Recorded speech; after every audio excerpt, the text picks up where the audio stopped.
Now for part two in this week's lecture regarding discrimination of racial and ethnic minorities in American society. In this lecture, we'll look at a few other populations, including Asian Americans, Muslim Americans, and a brief discussion of Native American issues once again. Asian Americans represent the fastest growing minority in the United States, and they come from many different countries and nations and see themselves as having very little in common with each other, much like the Latino population as well. Their economic success is due largely to their focus upon family life and is consistent with the socialization and community and educational achievements. It should be noted that while Asian Americans are often indicated to have a higher household income than even Caucasian Americans do, the majority group, one of the factors that contributes to that is the fact that several generations and several income-producing adults may live together in the same home. And so while it appears on the surface that they may be doing better, they probably aren't. In fact, it has been said also that Asian Americans have to have higher achievement in order to be assigned to specific positions in industry and in the educational environment. And so what a Caucasian American might need to have a master's degree in order to participate in, the Asian American will need to have a doctorate. And again, this is speaking in generalities, but this is often the case for this minority, which is referred to as a model minority. And that is to say that oftentimes when other minority populations are said to have lower income levels and not to be able to attain as high a status in American society, those in the majority oftentimes will point towards the Asian Americans and say, if they can do it, you can too. In fact, there's a lot of different reasons for this, as I just mentioned. This designation as a model minority sets Asian Americans up with other minorities to be the subject of some derision and rejection. While cultures included in the overall grouping of Asian Americans don't share language or common experiences, they do share the way that they are treated because of the way that they look. Incidents of anti-Asian violence are a part of the historical treatment of this population in America for over 200 years.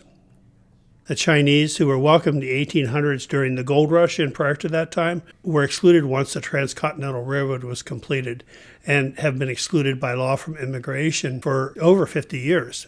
In 1982, Vincent Chin, who was a Chinese auto worker thought to be Japanese, was murdered in, I believe, San Francisco. And his murder was considered to be the birth of the pan-ethnic Asian American movement in the United States and helped to develop the movement to address issues of bigotry against Asian Americans. Vincent Chin, as I said, was a Chinese mistaken for a Japanese and was murdered by white co-workers in public. And those co-workers, in fact, were given very light sentences nonetheless. Now, this was during a time when the Japanese were, well, as I'll mention here in a moment, were the subject of some competition and prejudice because of their economic power, and particularly in the auto industry. The Japanese suffered discrimination resulting from these anti-Chinese sentiments as well. During World War II, of course, this population was interned due to their perceived threat as Japan's military power increased, even those Japanese who were born in America and who had family members who were serving in the armed forces.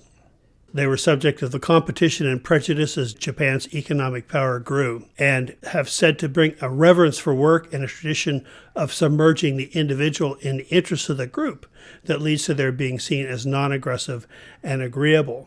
In Anchorage in the late 1980s or early 1990s, I remember large newspaper ads in the daily news by automakers deriding the purchase of Japanese vehicles and using that as a come-on to purchase American vehicles instead. There was some of that anti-Japanese sentiment in Alaska even then. Filipino migration began in the early 1900s, but mostly after 1924, when there was an agreement established with Japan that stopped the flow of Japanese immigrants. The gentleman's agreement was struck during the Theodore Roosevelt administration because individuals on the West Coast were becoming upset that the Japanese immigrants were taking too many jobs from the native residents on the West Coast. In San Francisco, in fact, the school board had, I believe, voted to put Japanese students into segregated schools because of the hostility that was being directed towards the Japanese. So Roosevelt and a Japanese immigration official and San Francisco school board members met together, and Japanese agreed to limit migration of their citizens to America in exchange for San Francisco being more inclusive of their Japanese students in the school system. When the availability of white workers increased during the Depression, the immigration of the population was also decreased for the Filipinos as well. So once again, they're wanted when we need them, and they're not wanted when they begin to take away jobs from the majority. When the immigration laws were revised in 1965 nationally, a second influx of more highly educated and skilled Filipinos immigrated to America, but they didn't develop their own ethnic enclaves for the most part as the Chinese and Japanese communities did, perhaps because of the need to do so because of the prejudice against those populations. Koreans began entering the United States around the early 1900s to escape war, famine, and disease. Largely, they worked in the lumber and farming industry along the West Coast, much as the Filipinos did. Asian Indians also came around the same time and wound up in much the same industries. Vietnamese, Laotian, Hmong, Thai, Burmese, and Cambodian refugees increased in number greatly with the fall of Saigon to the communists in 1975. And unlike others, many of these individuals brought their whole families with them and came to America from a wide range of socioeconomic backgrounds in their homelands. As I believe may have been discussed earlier in the semester, the experience of the Southeast Asian immigrant varied widely depending upon their economic status, with the lower income Southeast Asians not faring very well in the overall picture. Government policy had many of them spread out around the United States at military bases, in refugee centers, and so on, until they were adopted by a community or a family somewhere else. These individuals oftentimes were adopted by church communities and other social service organizations that committed to providing them with assistance and support as needed and getting established in communities around the United States. So as a result of this, they really didn't form ethnic enclaves that have helped the Chinese and Japanese in terms of the mutual aid and support that those enclaves can present to the immigrant. This particular population of immigrants tends to have a higher rate of mental health problems, but are unlikely to seek out help from providers because of their cultural views of mental illness and, in general, the mistrust of authorities. Each of these groups brings different issues related to their different immigration experiences and the different resources available to them. Now we take a look at Muslim Americans in America. There is some evidence that suggests that Muslims were present on Christopher Columbus's ship when he arrived in the West Indies, but their first clearly documented arrival of Muslims in America occurred in the 17th century with the arrival of slaves from Africa. Scholars estimate that anywhere from a quarter to a third of the enslaved Africans brought to the United States were practicing Muslims. During the 19th century and into the 1920s, large number of Arabs, mostly of Lebanese and Syrian descent, arrived in the United States. Most of these immigrants, maybe as much as 90% of them, were Arab Christians, but there were sizable groups of Muslims among them as well, and most of those individuals settled in the Midwest. At the time of the Great Migration of blacks from the South to the northern cities after the World Wars in America, African Americans began to rediscover their African Islamic roots. The reemergence of African American Islam has been a consistent phenomenon throughout the 20th century unto the present day. Today, African American Muslims constitute about a third of the American Muslim population. With the passage of the Immigration and Nationality Act of 1965, greater numbers of Muslims began migrating to America, along with many other immigrants with diverse backgrounds. This change in immigration laws allowed highly skilled professionals to enter the United States. Many of the Muslims that came here during this period of time were from the Middle East and South Asia. So you can see here that America has one of the most diverse Muslim populations in the world, including people from almost every ethnic group, every country, and every school of thought in the Muslim world. A third of them are African American, another third are of South Asian descent, about a quarter are of Arab or Middle Eastern descent, and the remainder are from other parts of the world, including a growing Latino Muslim population as well. Exact numbers are difficult to establish, but there's an estimate that between 3 and 6 million Muslims are Americans. About half of this population were born in the United States, and this, of course, is going to continue to grow as immigration slows and the younger individuals start having their own families. Even with a number as large as that, Muslim Americans still only constitute about 1% of the United States population. Mosques function as centers of social and political integration in the United States and are very important to the Muslim communities. In fact, mosques are often the subject of threats and terroristic attacks in recent years. Similar to other religions, attendance and religiosity has been shown to result in higher civic engagement and support for the core values of the American political system. This runs quite counter to the notion that individuals who practice the Muslim faith, the Islamic faith, are somehow bent upon identification as a terrorist and intent upon tearing down the American way of life. In fact, most Muslim Americans are already deeply engaged in the American way of life and participate fully in it. Islam is a religious tradition, and adherents to Islam are referred to as Muslim, but there is no one political platform, no agenda for those who practice the religion of Islam in the United States. Despite concerns that some Muslims support terrorism, religious leaders have said consistently that Islam strictly condemns religious extremism and the use of violence against innocent lives. There is no justification in Islam for extremism or terrorism. As already mentioned, the overwhelming majority of American Muslims are well integrated into our society and in fact report criminal activities to the authorities regularly. Over the past decade, 40% of domestic terrorist plots have been uncovered or deterred with the assistance from American Muslims. American Muslim leaders, educational institutions, and advocacy groups have repeatedly spoken out for freedom of expression and are actively involved in promoting religious liberty for all people, both in the United States and abroad. Yet right-wing bigots wring their hands and warn against the imposition of Sharia law if Muslims are allowed to continue to flourish in the United States.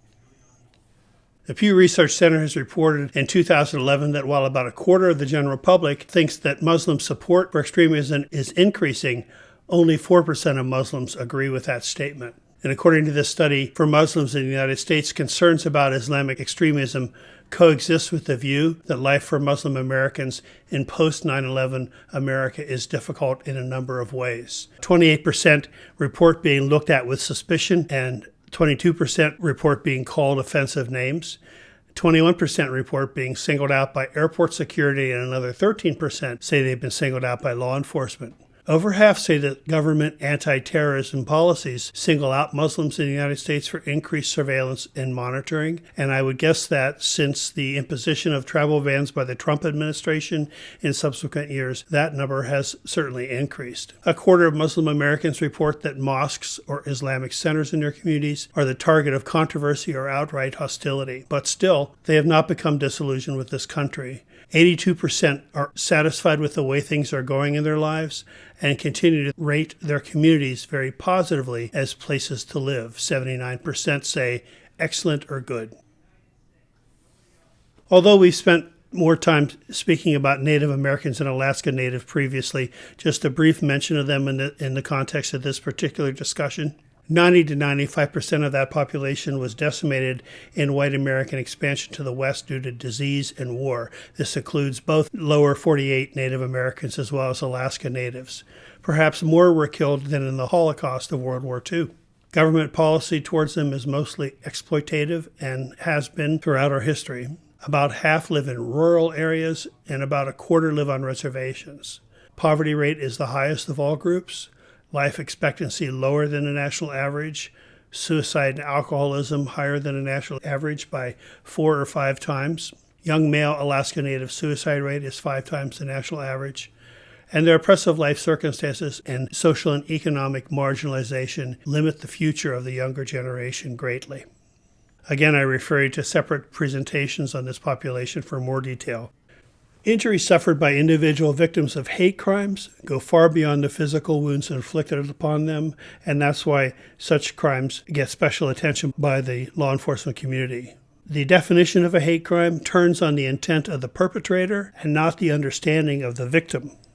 In that light, much attention is given to the motivations of the perpetrator of the crime. Hate crimes result in injury to the psyche, both individually and also to the entire minority community as well, and this has to be considered as to the severity of the crime. Unlike situations of victims of other crime, the perpetrator may be arrested, but there's really no escape possible for victims of hate crime, as they understand that they must live with the possibility of a reoccurrence of this without warning. In these cases, perpetrators are rarely caught, and victims, as a result, are stripped of their individuality and reduced to their race. So the consequences of hate crimes are considered to be more severe than other crimes. Responses to these crimes should be tailored to address the needs of the individual and of the particular community in which the crime occurs. The correct response can counter the messages that is given through the hate crime. Those are messages of exclusion and intimidation. It's been said that racism exists wherever it is claimed that a given social status is explained by a given natural characteristic. Social activist, author, and educator Elizabeth Martinez wrote that the United States refuses to see itself as one nation sitting on a continent with 20 others, all speaking languages other than English and having the right not to be dominated.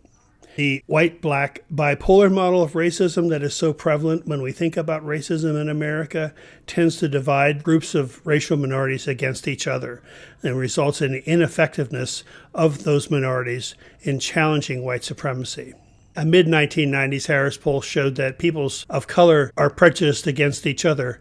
Blacks and Latinos have friction in cities such as New York City and Los Angeles, seen as the result of the power elite generating economic anxiety and generating the resentment, setting one community against each other.